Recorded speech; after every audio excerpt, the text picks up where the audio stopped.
राज्यों का संघ होगा। कितने बताया गया है? अनुच्छेद 1 में।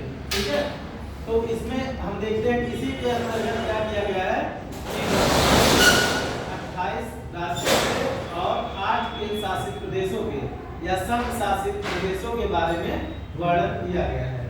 ठीक है, बात करते हैं अनुच्छेद 2 में।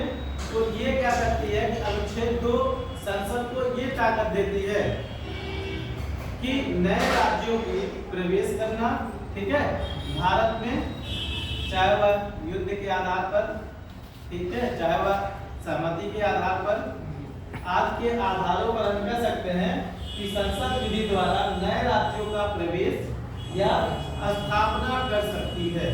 ठीक है, ये अनुच्छेद 2 में संसद, अनुच्छेद 2 जो है संसद को ऐसे क्या करती है, ताकत देती है। ठीक है, अनुच्छेद 2 क्या किया गया है, राज्यों के सीमाओं में परिवर्तन। ठीक है, राज्यों की सीमाओं में परिवर्तन की बात की गई है अनुच्छेद इसमें 3 में। ठीक है, राज्यों के सीमाओं में परिवर्तन की बात की गई है। कहने का मतलब यहाँ किसी राज्य के सीमा में परिवर्तन का मतलब उसके सीमा को घटा सकती है, उसके राज्य सीमा को या उसके क्षेत्र को घटा भी सकती है और उसके राज्य सीमा क्षेत्र को बढ़ा भी सकती है।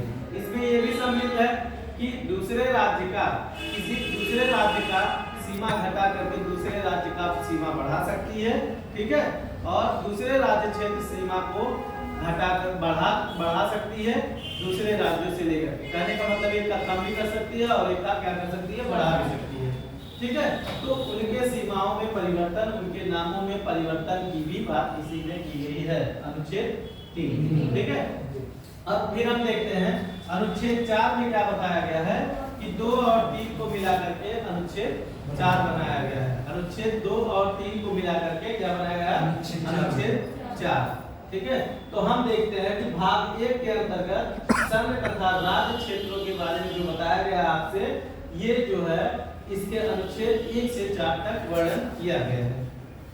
ठीक है, यहाँ से जो प्रश्न उठता है आपके एग्जामों में, हम देखते हैं कि 1 से लेकर के 4 तक ऐसे ही प्रश्न आपसे उठ सकता है।